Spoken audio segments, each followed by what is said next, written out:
Good morning. I'm Navit, PM in Dev Center team, and today with Hannah and Vikram, we will talk about some of the new capabilities we have built to help you be more successful in Dev Center and Microsoft Store. So how many of you have already built an application and shipped it in Store? Can you please raise your hand? Awesome, pretty much everyone. That's great. So you know how Dev Center and Store works today. We want to thank you for your investment in Microsoft Store and Windows ecosystem. Last year was very exciting for us as we collaborated with some of the big partners like Spotify, Apple, and some of the big gaming studios like Turn 10 and Rare to bring their apps and games in Microsoft Store. We also saw a continuous improvement in the number of engaged users and number of paid transactions happening in the store. With nearly 700 million devices now running Windows 10, it's absolutely an exciting time to be part of Microsoft Store. And to make the deal even better, we have announced a new rev share model. As a developer, we want you to keep more of your hard-earned money.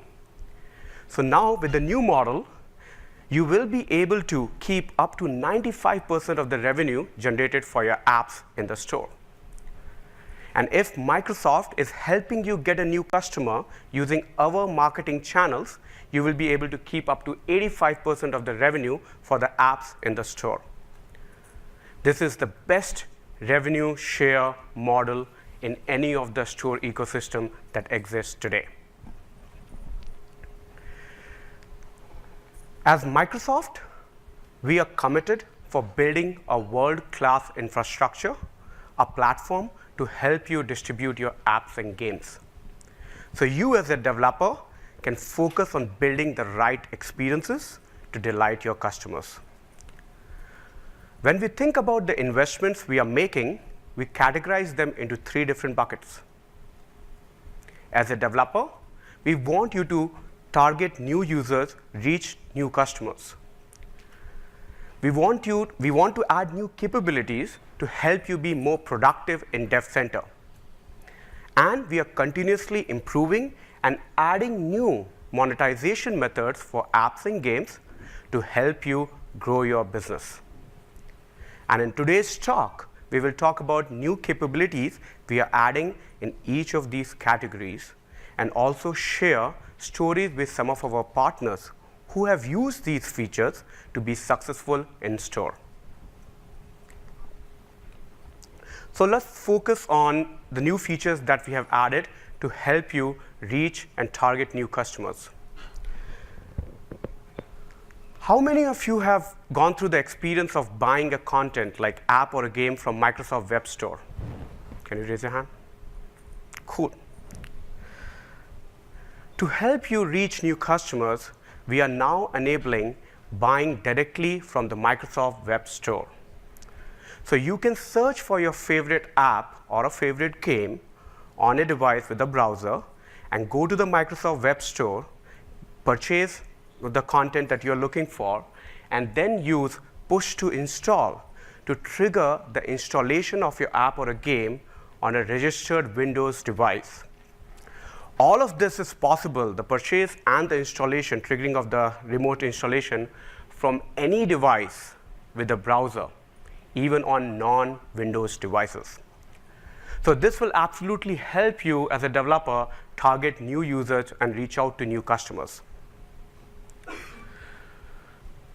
Another way for you to target new users is by improving the ratings of your apps in store. As a customer, when we go and buy some content, an app, a game, a movie, or anything, we always check the ratings and review to ensure that the content we are buying is of high standards, high quality.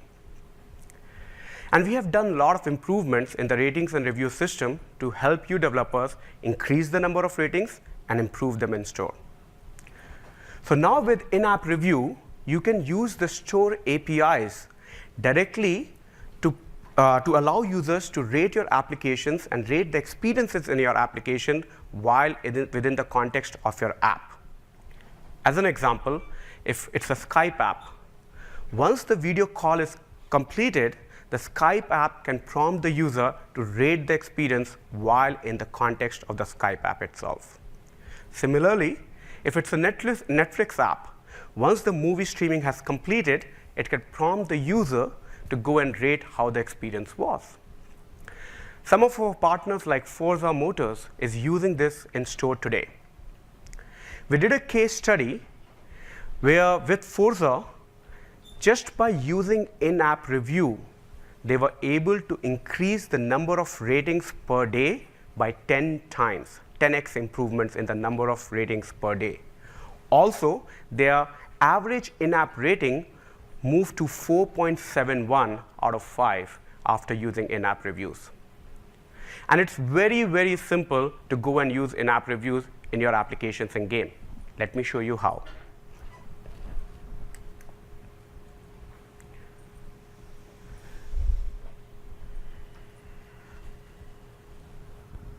Oops, okay, let's try this one. Okay, right here, I have a simple project in Visual Studio, which is ratings and review demo.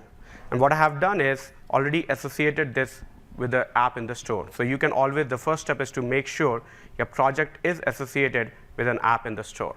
And you can use associated app with the store command in Visual Studio to do that. And then all you have to do is just write this simple function. What this function is doing, it's basically sending a request to the store, and it's sending the app context object, which includes all the information about what your app is in the store, and the integer 16. This integer 16 tells store to prompt the in-app review.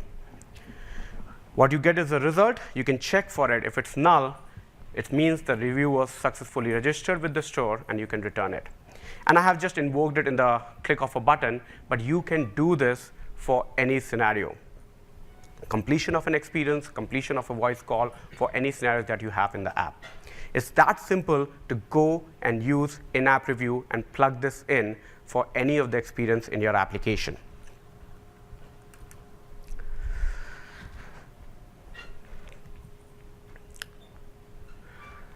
As you heard Kevin in keynote yesterday, that we as Microsoft are committed for modernization of enterprise. If you are a Win32 app developer or an ISV and have enterprise as a target audience, you can now convert your existing Win32 applications to MSIX using the new MSIX packaging tool, and then leverage Store for Business and Microsoft Intune to distribute your apps and games in enterprises. Another way for you to reach out to new customers and target new users.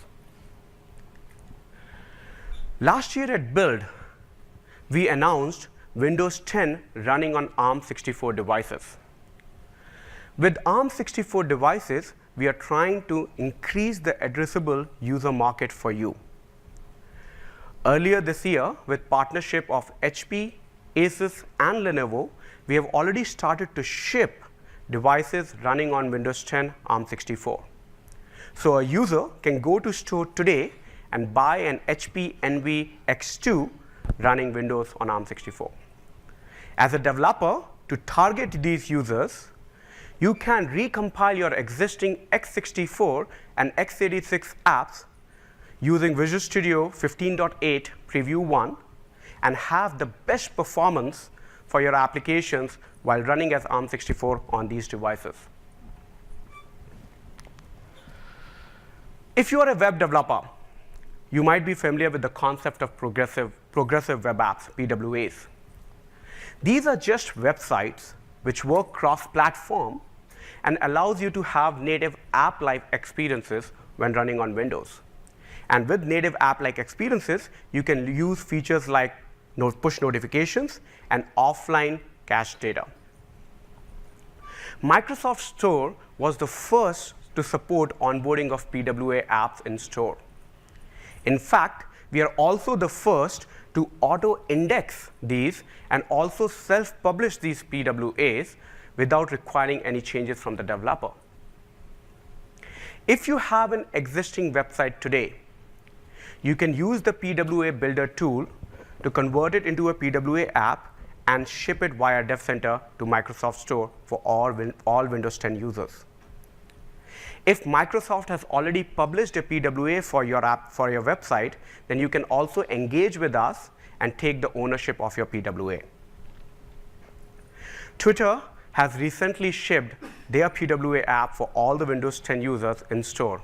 I recommend you to go and explore and see how they have enhanced their experience with the PWA application.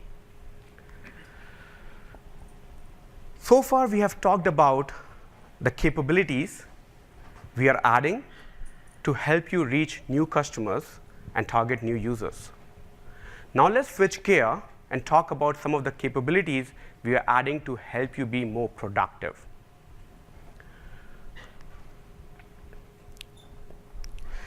As a developer, if I am working on a confidential app, it is critical for me to make sure that my app works with real services and real users in the production environment without worrying about leaking any information to the external world.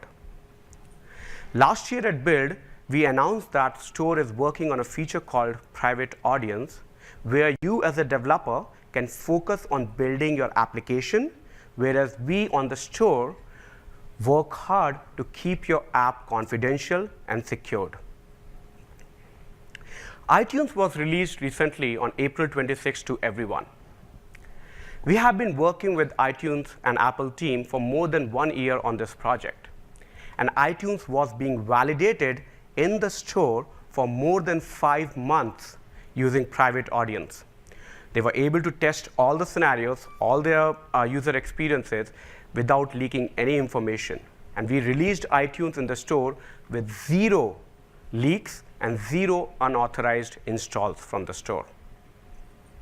I'm happy to announce that Private Audience is now enabled for all developers on Windows 10.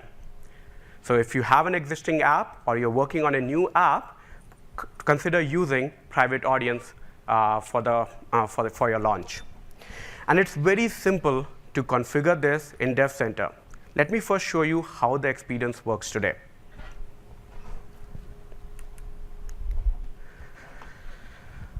So to do this, if I go to the store right now, I'm currently not signed in with my MSA.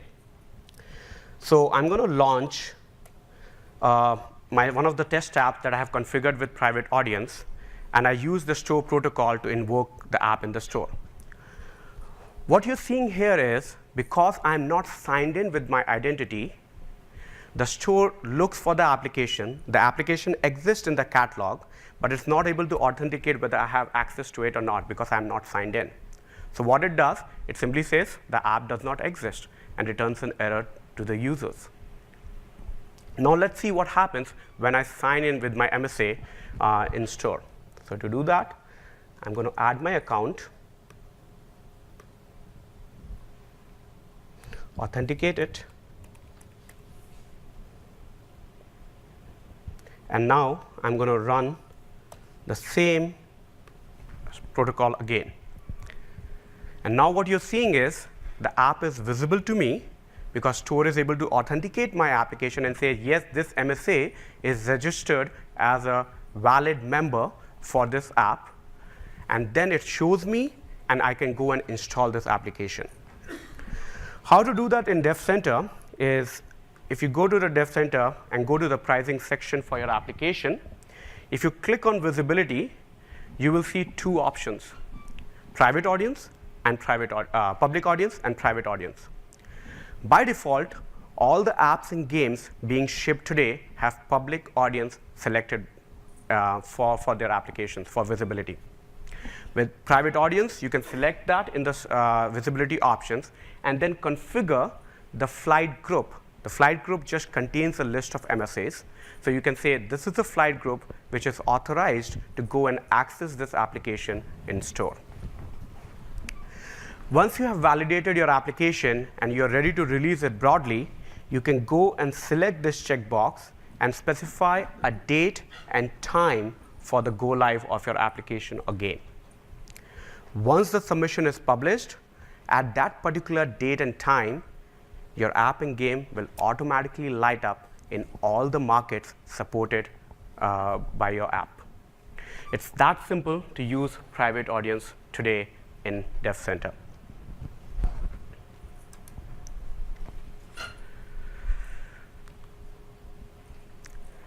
We also support video trailers. Let's keep all the questions towards the end. Thank you. We also support hero trailers and video trailers for your app listings in store. With the hero trailers, you as a developer have ability to show the users different experiences that are supported by your application to help them be more engaged on your app and drive the acquisition for more users for your applications. Again, some of our partners like Netflix, Fitbit, Forza, Sea of Thieves, all of these are using hero trailers today in store. We have data that shows that just by using hero trailers, apps and games are able to increase their customer acquisition by 11%. So let me now show you how the experience works today in store. So if I go to the store and search for one of my favorite apps, let's say AutoCAD, and I go to the app listing, you will notice that as soon as the user goes to the app listing, store starts playing the hero trailer for the users. Now AutoCAD shows all the experiences they support, and the user is more engaged on your app listing. The more engaged the user is, more likely he's going to go and buy your application. So if you have an existing app and game, you can leverage hero trailers today via Dev Center and increase the number of users who are acquiring your apps.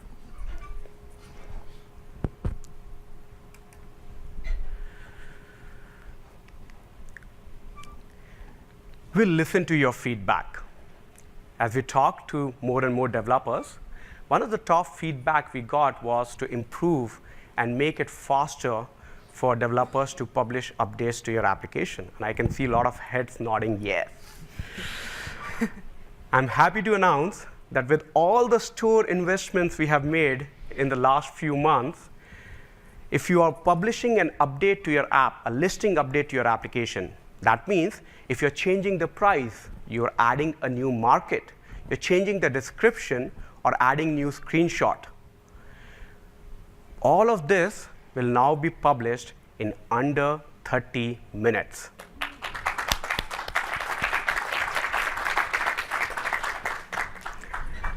Thank you.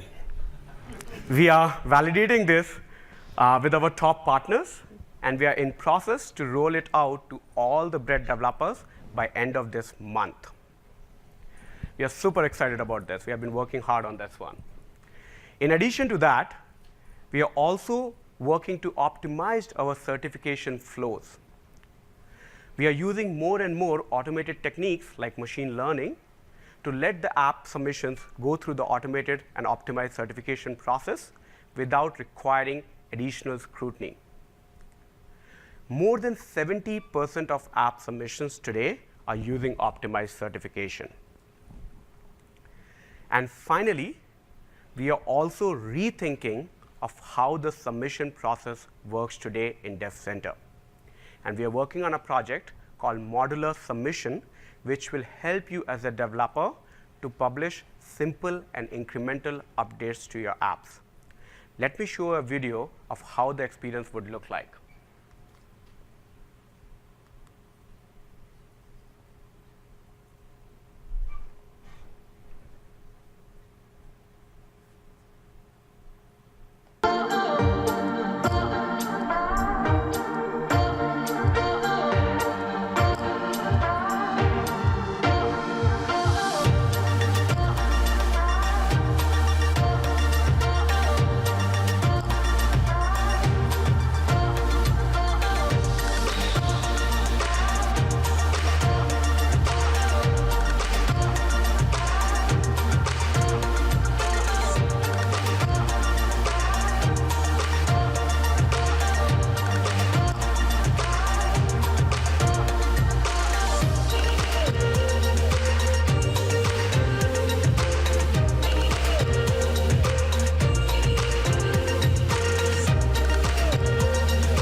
Cool.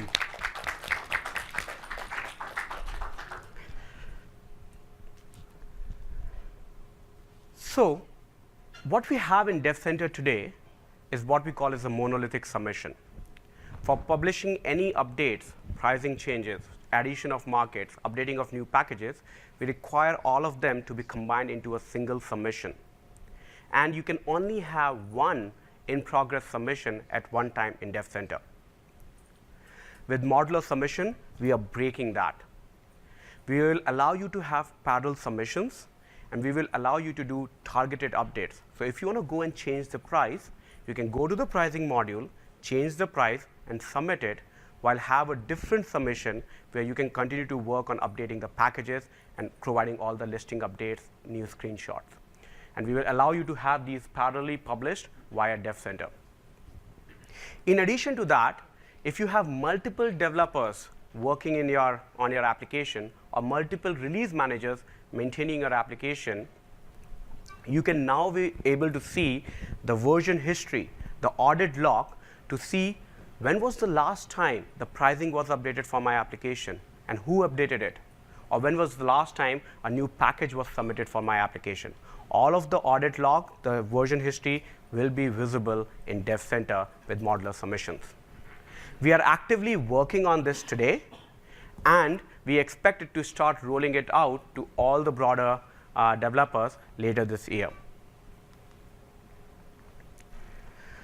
So far, we have talked about some of the capabilities we are building, like buying directly from the web and using push to install to help you reach new customers. We also talked about some of the actions you as a developer can take to target new users using MSIX to target enterprise, and by recompiling your apps to ARM64 for targeting ARM64 devices. We briefly discussed about all the new capabilities we are adding to help you be more productive for using private audience for pre-release testing of your applications, as well as all the efforts we are doing to update and publish your updates to your applications faster through the Dev Center. Now I'm going to invite Hannah to come onto the stage and talk about some of the improvements we are doing in the analytics space.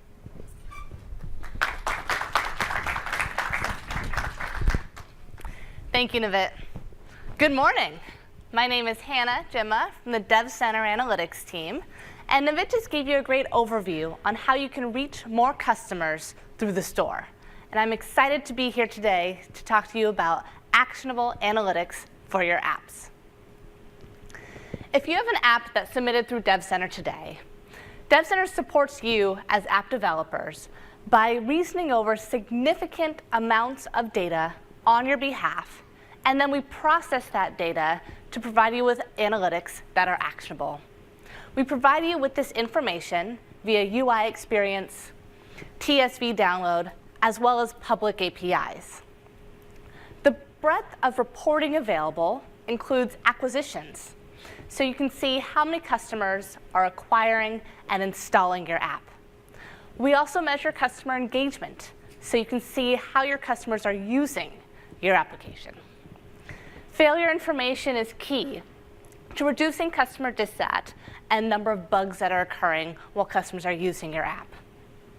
We've also enhanced our reporting capabilities with anomaly detection, which is available across our acquisitions, usage, and health reports, where we're now able to identify changes in trends in your data and then expose that via markers on the UI.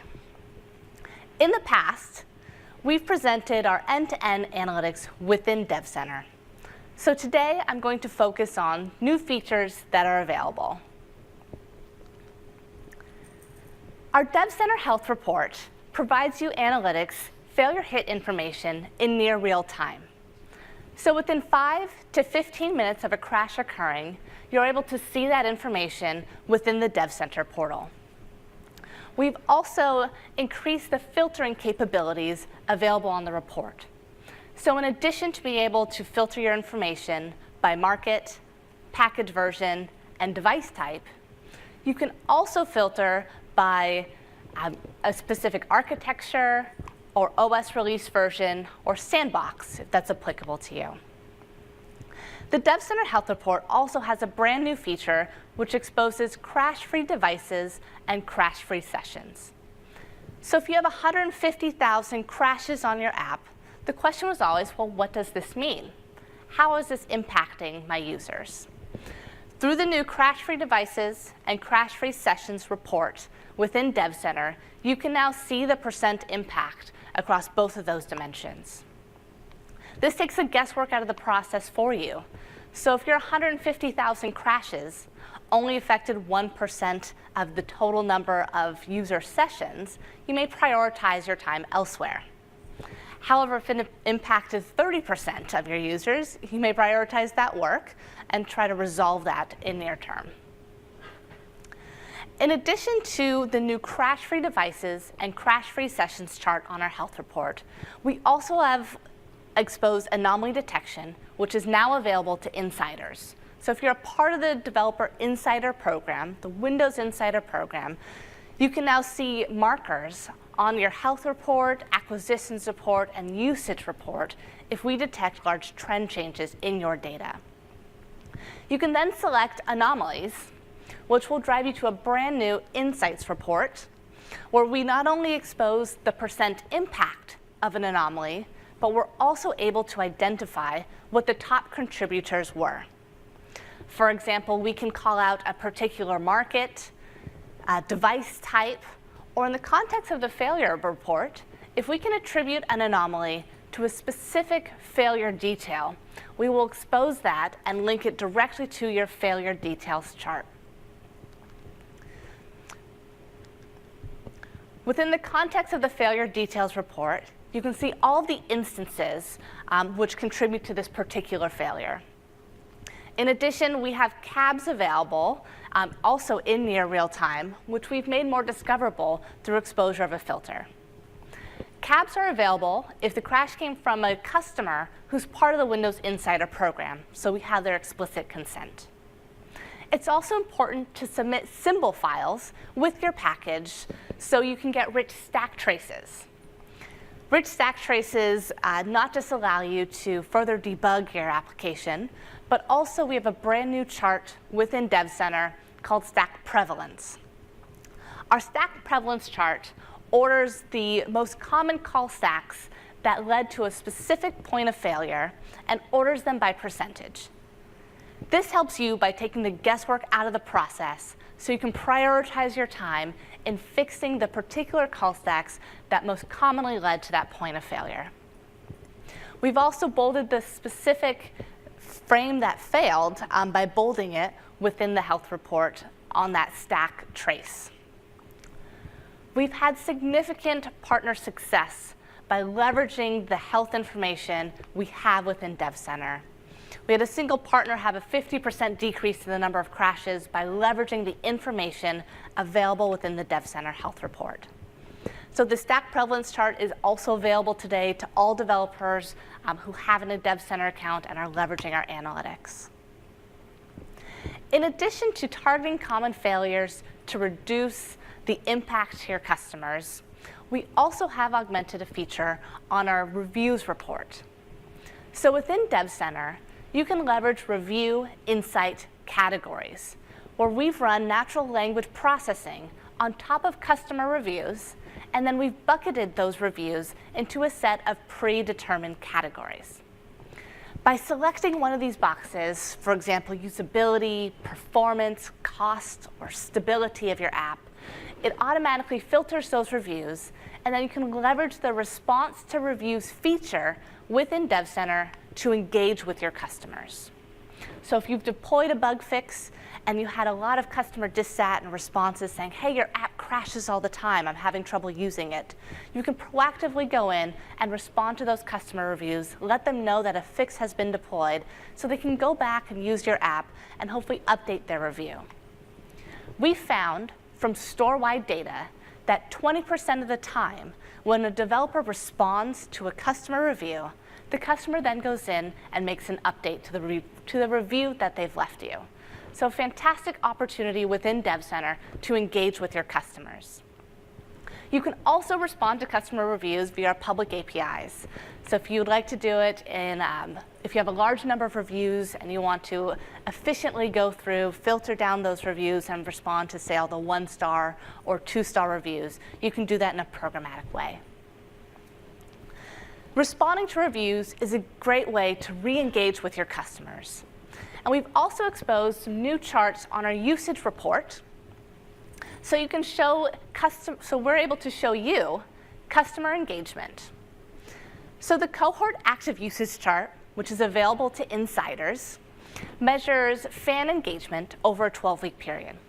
So a cohort is a group of users who started using your app in the same week, and then we track those users' engagements week over week. You can leverage this information by electing to send a targeted notification to your customers if you're noticing after, say, week 2, you have a significant drop-off in the number of users who are using your application.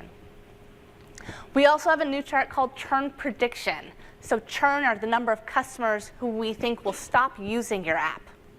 We built a churn prediction model where we look at the individual users of your application and compare them to users over the entire Microsoft Store ecosystem. There are particular attributes that we know lead to a customer churning or stop using your app. We then run our prediction model, and we're able to group those users and expose the total number of customers we think will churn over a 15-day period. You can directly leverage this information within Dev Center to create a specific segment of those customers and then send them a targeted notification to re-engage them with your application. And I'll go ahead and show you how you can create a segment of your customers.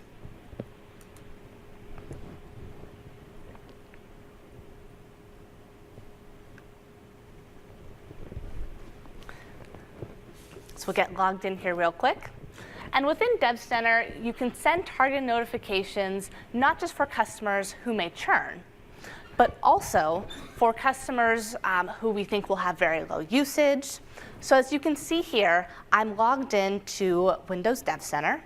I'm going to go ahead and I'm going to go to my dashboard. We'll just walk through the actual process. And then I'll search for my app, which is called the Contoso demo.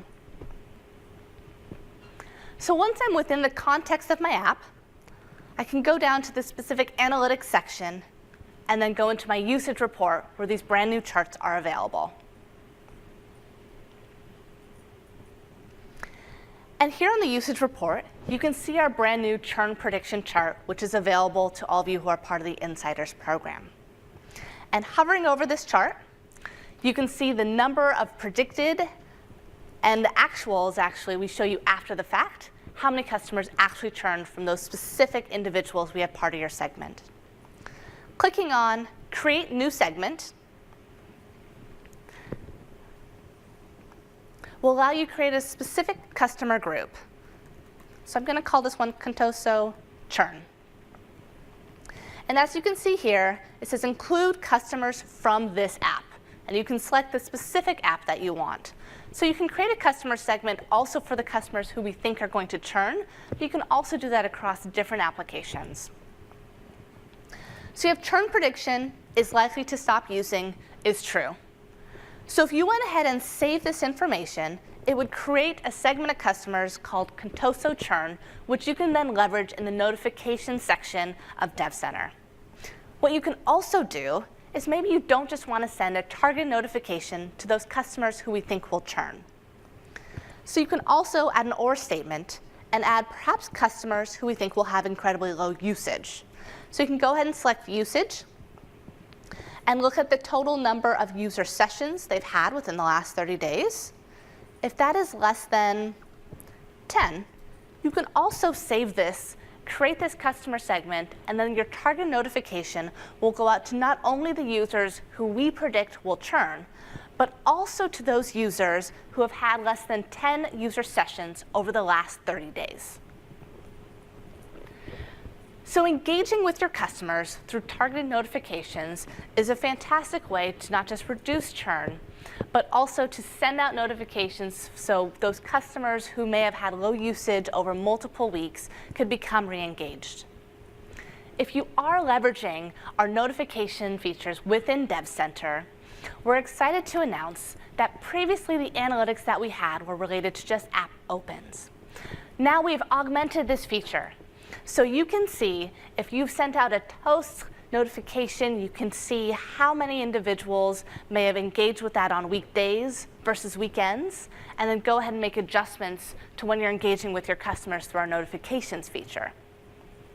Additionally, if you notice that you have a specific notification that is about to expire, you can elect to extend that period of time so you have the best opportunity to reach the greatest amount of users. So we have a wide variety of analytics that are actionable, that are available within the Windows Dev Center. But we also have analytics available for you if you have not submitted an app through the Microsoft Store. So for you Office add-in developers, if you have developed an Office add-in, we have analytics available for you through the Microsoft Store Dev Center, specifically under a new program that was released earlier, actually late in 2017, called Office Store. So the analytics we have available to you include acquisition information. So you can see the total number of new and active users through our usage report, and through our acquisitions you can see daily aggregated information as well as tenant deployment information. So fantastic analytics available for you if you're an Office add-in developer across both the acquisitions and usage reports.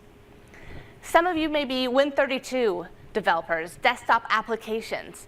We also have analytics available for you for free within Windows Dev Center.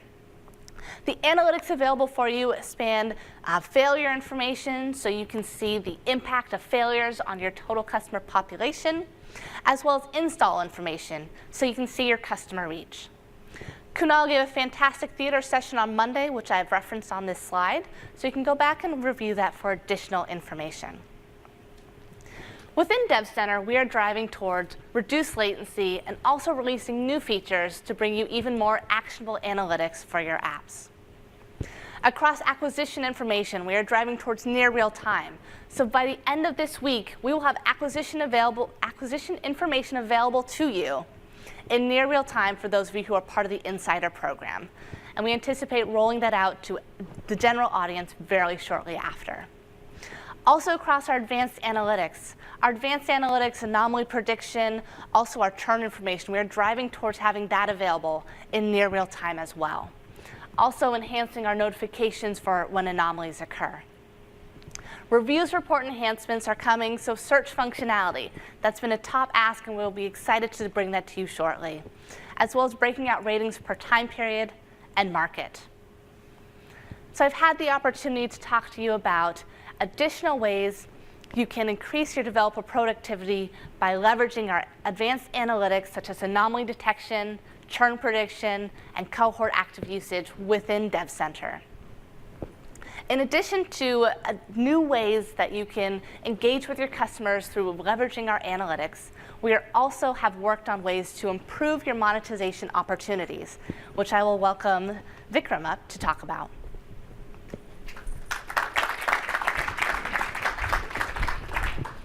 Thank you, Hannah, for providing some great insights into how developers can use our Dev Center analytics to make data-driven decisions. Good morning, everyone. I am Vikram. I'm going to talk about how you can monetize your applications and games on the Windows Dev Center. Today, you already have a wide range of options available on the Dev Center for you to monetize your applications and games. Paid apps, where you can sell your applications for a price in 242 plus markets. Add-ons, where you can sell consumables and durables. Subscriptions, where you can sell digital products at recurring intervals to your customers. Xbox Game Pass program, where you can put your game in that program. Affiliate ads, where if you're driving conversions to the Microsoft Store, you will be able to get commissions for the referrals that you give. And finally, advertising, where you put ad slots in your applications to make money.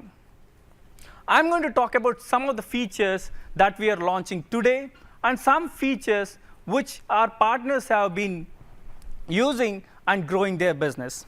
Specifically, paid apps, where I'm going to talk about pricing, subscriptions, and finally, more details about advertising. Now let me talk about free-form pricing. This is coming from you. We heard your feedback. Earlier, we used to have a price tier model where you will be able to select only specific set of prices. Now with free-form pricing, you will be able to select the price that you want. You're targeting a special event in a specific market because of an event, or you're a Windows 32 developer modernizing your app and bringing it to the store, and you want the same web price that you had, like 179.32, you have it. With free-form pricing, you will be able to choose any pricing between 99 cents and $2,000. Moving on from pricing to subscriptions, subscriptions is a great way for building relationship with customers. If you're selling an add-on in your product, it's a transaction that you're making. But if you're selling a subscription, or if your users are subscribing to digital goods inside your product, it's a relationship that you're establishing with your customers, and the lifetime value that you derive of your customers is going to be much higher in case of subscriptions. Naveed has already talked about the growth in the commercial users that we have on the Windows Store. Also, the store does everything for you, including billing. All you have to do is create a digital subscription, and even the consumption part of it is calculated by the store. So take advantage of this feature and grow your business by building relationships with your customers. Moving on to advertising, there are two different sides of the coin related to advertising. We released Microsoft Ad Monetization Platform at last build, where we introduced a concept called server-side mediation. Before this, if you had to get ad creatives served in your application from multiple other networks, ad networks, you would have to go to their portals, create ad controls over there, bring in that into your application, and go to their portals to get all the reporting as well as money for your ads.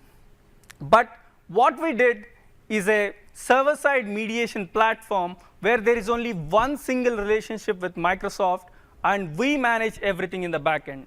You just install our SDK, put that ad control inside your application, and boom, you have 13 different ad networks fighting to place their ad inside your ad control.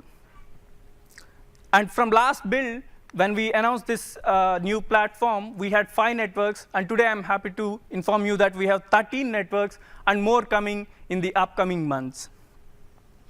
The other side of advertising is you as an app developer advertising your application to acquire or re-engage with your existing users. Even there, we have best-in-class return on investments for the ad campaigns that you create. Let me talk about the numbers. Since we released this almost a year back, how are we doing? In the first half of the last fiscal, the overall ad revenue in the ecosystem grew by 35%. The best part, the UWP app revenue grew by more than 100%. And today, I'm happy to announce that we are launching a new ad network called MSN Content Recommendation Service, using which the fill rates are going to touch near 100% for all your applications that are using Microsoft Advertising SDK.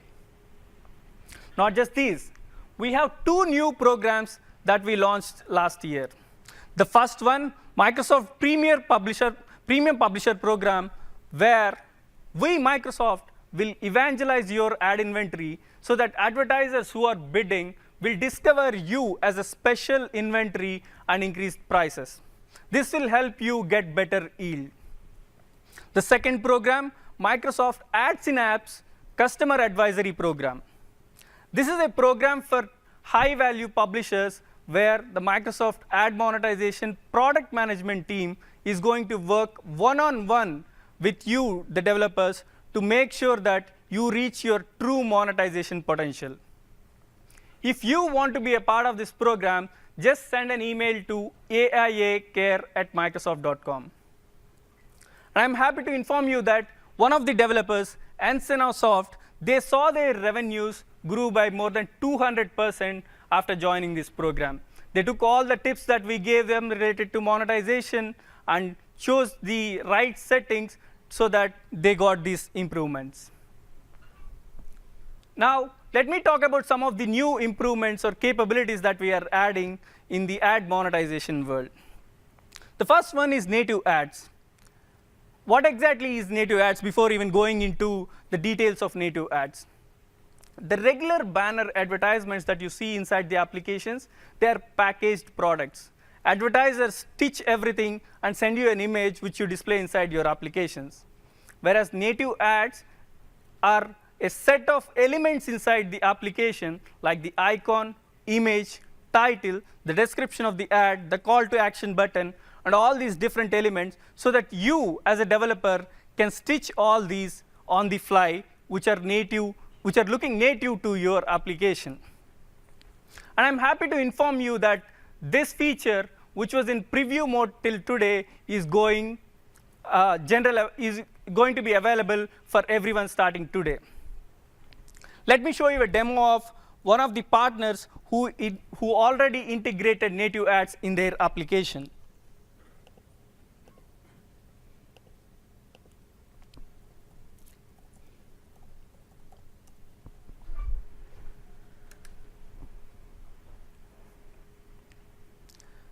Can you figure out the number of ads in this page today? Anyone? 4? 7? So these two are banners. The left one and the right one are banners. They just are single ads. So those two, and what else? No, there are exactly 3 ads here. One on the left, which is a ad stitched with 3 different articles, one on the right, and there is one in the center which is from Hilton.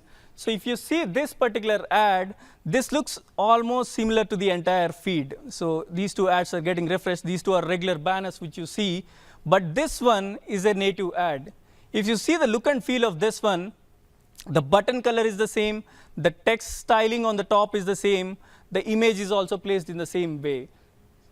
So native ads can be stitched by the developer exactly with the same theme as that you have for other elements inside your application.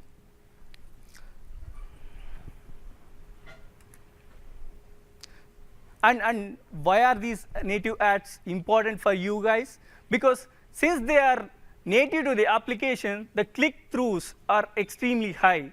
During the preview phase, we have seen 5x click-throughs compared to the regular banners. Since these are like appearing in the same feed and looking exactly similar to the other elements, they don't look like sponsored content. So the click-throughs are extremely high, which is indirectly driving the eCPMs, the money that you make for every 1,000 impressions, that we have seen 2x compared to the regular banner ads. So take advantage of these native ads and make sure that you are adding these to your applications to get better yields for your applications. Moving on, I'm going to talk about the new buzz term in the advertising industry, viewability. First, what is viewability and why is it important to you, and what should you do to make sure that you are not impacted because of this? Viewability is an advertising standard where, at least for the banner ads, it says if 50% of the ad pixels are seen by the end users, and at least for 1 second, only then the ad is considered viewable. Why will it impact you? It can impact you because the advertisers are not willing to pay any money unless the ads are viewable by your end customers. This should not be an afterthought of after developing the application. Ad placement should be a design choice. You should make sure that the ads are placed so that they are always visible to the end users, also placed in such a way that viewability metrics are properly coming for your application. There should not be any overlapping of ads or ads being hidden by other content in your application. You may think that when I tested my application, I was able to clearly see my ad. but did you test while resizing your application? Did the ad shrink, or did the ad get stretched, or did the content overlap on your ad? All these are considerations which you should be doing, and all these are test cases which you should be doing during the design phase so that your ad viewability is not impacted. Starting today, you will be able to get viewability reports in the Dev Center. I'm going to show you where.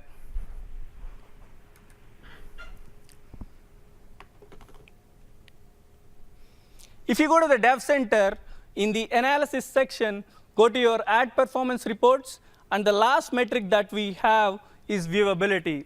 So we have gone live with this feature 2 days back, so the data will be available for your all banner ad controls from 6th of May.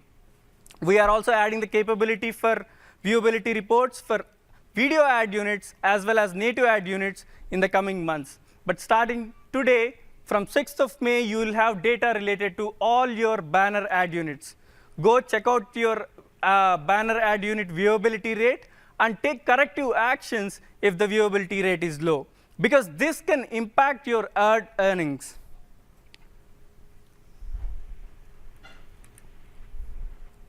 So now that I have talked about 2 new features in the ad publishing world, let me go to the other side of the coin, where you as an app developer is advertising or creating ad campaigns to acquire or re-engage with existing users. The first one is about the feedback that we received from you, the developers. There are developers who have been coming to us and asking for niche audience in specific markets, that too at very high volume goals, like 100,000 installs in a span of 1 week in one market, that too with a niche audience goal. These are the kind of requests which we are getting from developer community. Till today, whenever you create an ad campaign in the Windows Dev Center, we used to serve it within Microsoft first and third-party surfaces. By that, I mean MSN.com, Outlook.com, Skype, Microsoft Casual Games, and all the ad monetized applications in the Microsoft Store. Starting today, I'm happy to inform you that we'll be going outside the Microsoft boundary to all the ad networks to find the audience that you require. The special niche audience requirements that you have and the high volume goals that you have will be met with this new feature.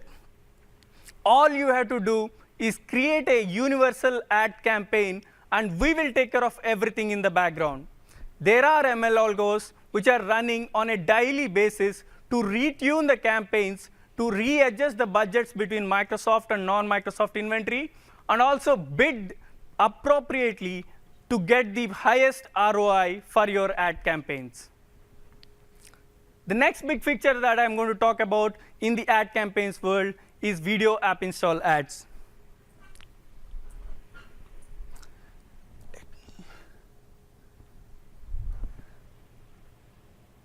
So this is an example of a video app install ad created by one of our partners, Spiral Interactive, in the preview phase. Video is a very engaging format compared to banner and native ads in the ads world. That too, for app install ads, it is even more engaging, is what we learned in the preview phase. With video, we have seen 20x click-throughs compared to the regular banner ads, which means the chance of people installing your app are exponentially higher compared to the regular banners. Not just installations, people opening the apps after installations are also very high. The open rates are very high with video app install ads. Today, this feature is in preview with several top publishers already participating in the preview. If you want to be a part of this preview program, creating video app install ads to acquire users or re-engage with existing users, please send an email to aiacare@microsoft.com. And the best part of the deal, for the next 3 months, we have promotional pricing of 40 cents. You just pay 40 cents for 1,000 impressions, 1,000 video ads that you deliver on the Microsoft network. This is available for the next 3 months. So to summarize, we have talked about a lot of new capabilities that we are adding in the Windows Dev Center to make sure that the developers can reach new customers, be more productive, get awesome analytics to take data-driven decisions, and finally, monetize with a lot of new capabilities that we are adding in the store. Microsoft Dev Center is building all the great infrastructure that you need so that you concentrate only on what you do the best, which is building awesome apps and games for your end customers. With close to 700 million devices running Windows 10, an increasing number of commercial users, it has never been a great time to be on the Windows Store. Thanks to every one of you for developing apps and games for the Microsoft Store. Oh, and make sure that you join our Windows Insider program, Dev Center Insider program, because you get the latest and greatest of all the tools and features that we develop, even before it goes to the entire developer community. Also, please give your feedback related to the features or any new requests, because your feedback can impact our product backlogs. We want to develop only those features which will help you be successful on the Microsoft Store. Thank you, everyone, for joining this session, and hope you are all having a great time at the Build this year. Thank you. We're now open for questions.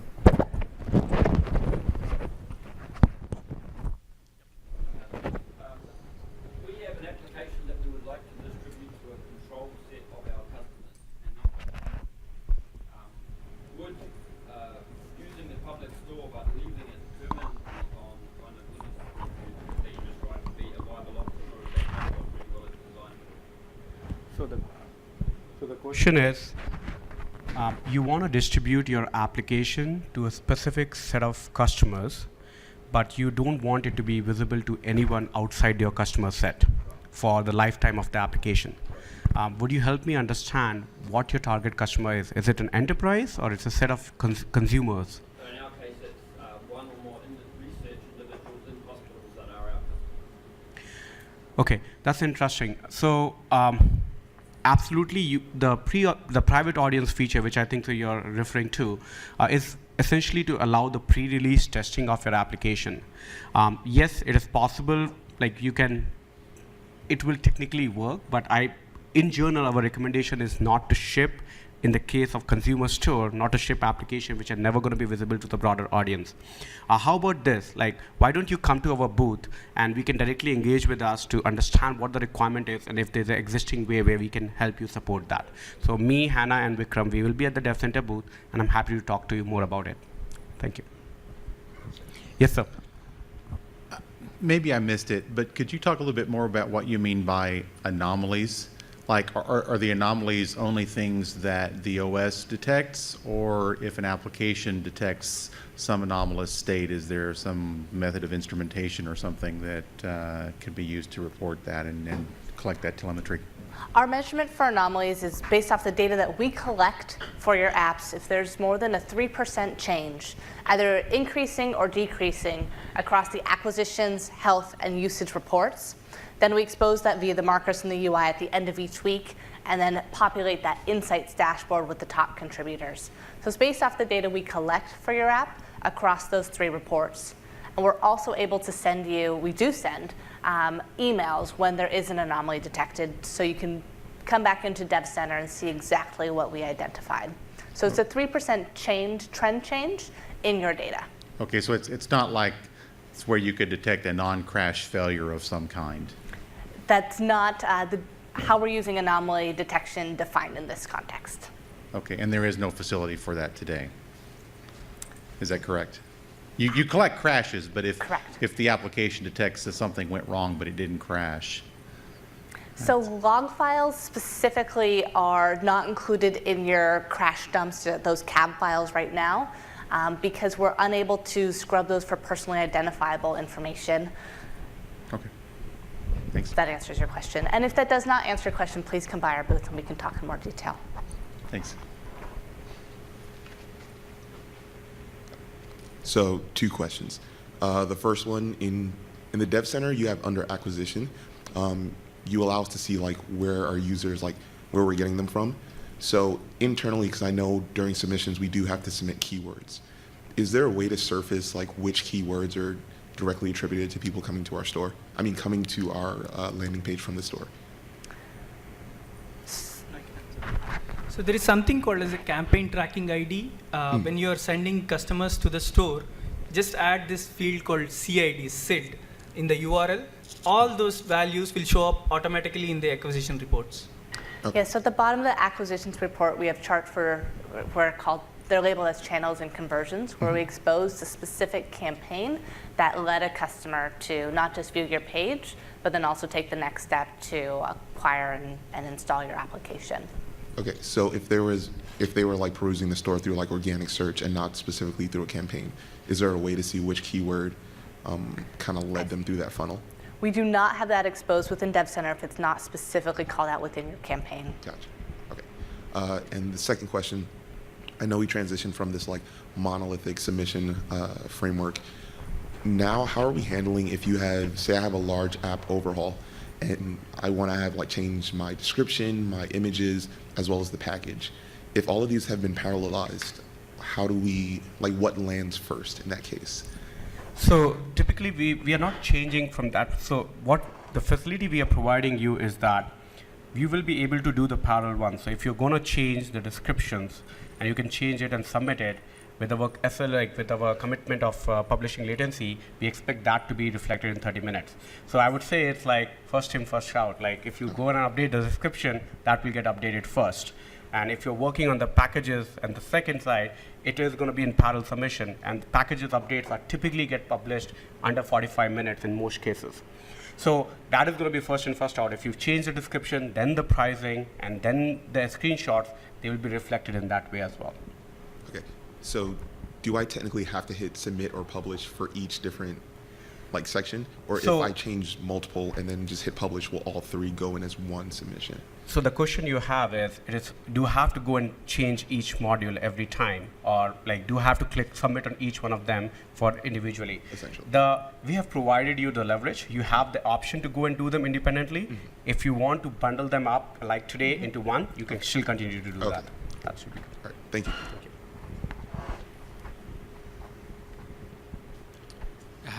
I have a couple questions for you guys.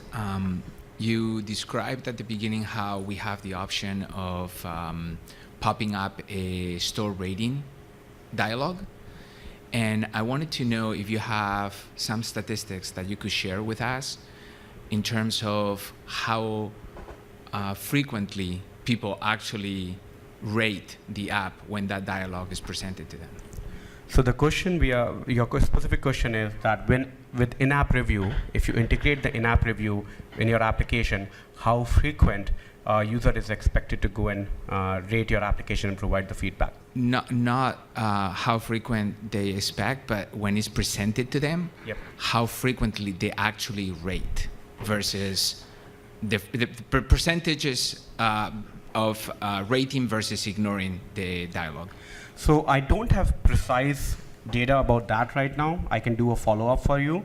But what I can what I can talk about is some of the partners that we worked with to actually validate this hypothesis to say how much conversion it will draw. For example, Forza Motors.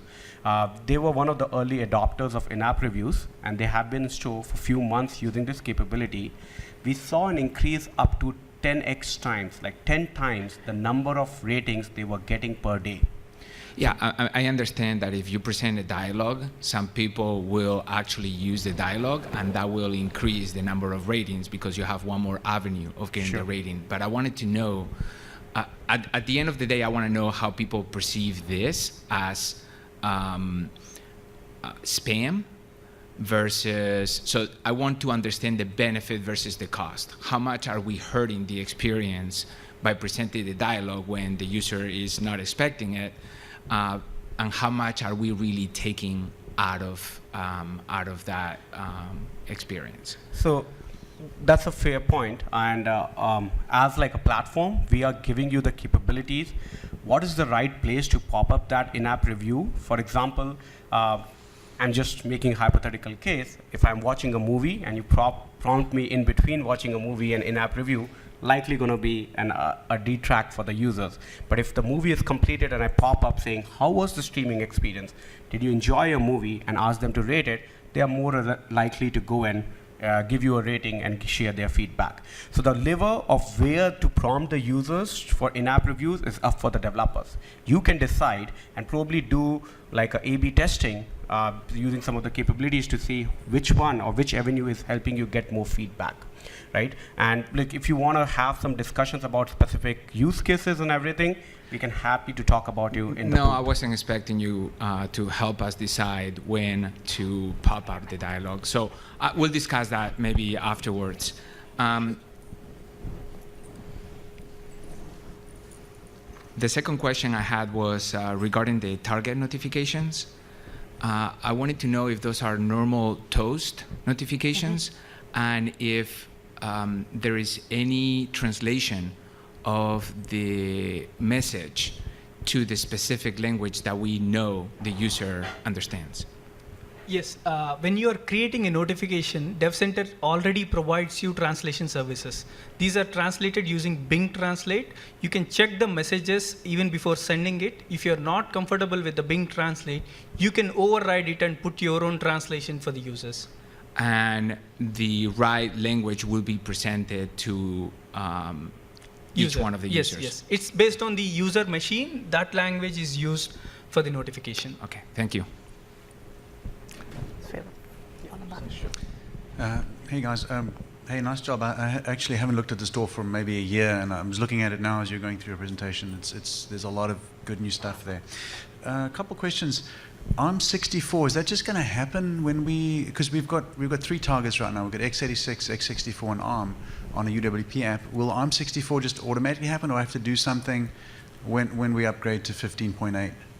So with the 15.8 preview 1, you will now see an ARM64 architecture for your UWP application. So what you have to do is just go and recompile your application again. Make sure you have selected ARM64 as an architecture for your app, which will automatically generate the right set of packages, and then you can come to the Dev Center and submit it. Okay, so we just check it, and then the next time, I feel like I've got a whole, it's all automated, so I'm not going to go, I'll just check it in the solution, and then it'll commit, and when the build server has the right version, as long as the build server and my client have the same version, it'll work, right? So it'll just automatically happen. It will not automatically. You have to opt into ARM64. Once I've checked the checkbox, everything will just flow through. I don't have to do anything on the store. Okay. Absolutely. Two other suggestions, really. The one is, can you guys change the graph? The last today is always 0. So every time I look at all of my Windows graphs, adoption, anything, it always tanks at the end. So when I show it to management, it looks like Windows is on a downward trend. Every graph ends with the 0. Yeah, Could you just end yesterday or something? We've received consistent feedback about that and are working on making an update so it doesn't look like you all of a sudden have 0 acquisitions in it. Yeah, that shouldn't be that hard. It's just been like that from day one. So Yes. No, thank you for your feedback on that. No, and the second thing is, in the store itself, can you give us the total number of installs of the app? So like when you go to Google Play, it tells you, Facebook's been installed 1 billion times, and this other little app has been installed by 100 people. So now immediately I know, oh, this isn't really a mainstream app. And I can also see how many people have reviewed it. This has got 10,000 reviews, it's got 100 reviews, or 5 reviews. So it gives me an idea of what kind of app I'm dealing with. I think it was maybe related to the gentleman's here question. He was interested in like a percentage. If I've got say 1,000 reviewers, that probably means I've got about 10,000 installs or something like that. So just to help me when I look at an app, to know how popular this app is, and how many people are using it. So I mean, when I go and download an open source component off of NuGet, I look how many people have installed it. It's got 300, it's got 35 installs, downloads. Well, maybe but if it's got a few thousand, I've got a much higher degree of confidence that the component's going to be useful to me. No, appreciate that feedback. We'll definitely take that back and review it. Cool. Thank you. Thanks. We had a question over here as well. I have 2 questions. First one, how many devices out of the 7 you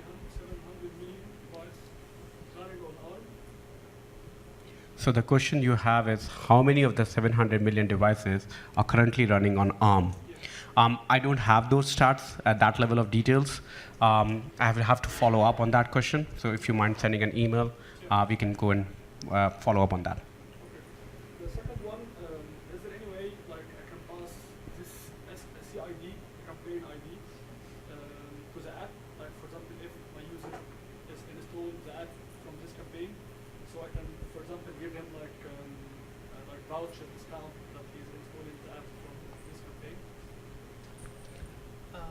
There is no facility available right now to track a specific user based on the campaign ID. But from the campaign source itself, if the user is coming from a specific source, assuming you create a Facebook campaign, you can give discounts over there, but not after landing onto the dev center where the SID is being tracked and given in the individual reports. You'll not be able to track individual users after getting into the dev center. I mean, after installing the app, after opening the app. So after opening the app, there is a feature called token service, using which you can generate tokens and give discounts for your add-ons, or since you're in an e-commerce company, so you can give discounts based on you will have user logged in activity, and you will be able to give tokens based on that.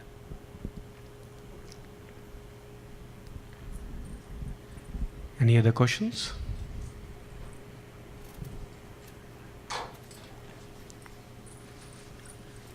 Maybe I can just show you some guys offline, maybe now or down in the... Sure, we will be at the booth and right here as well. Happy to engage on that. Thanks again for all your time.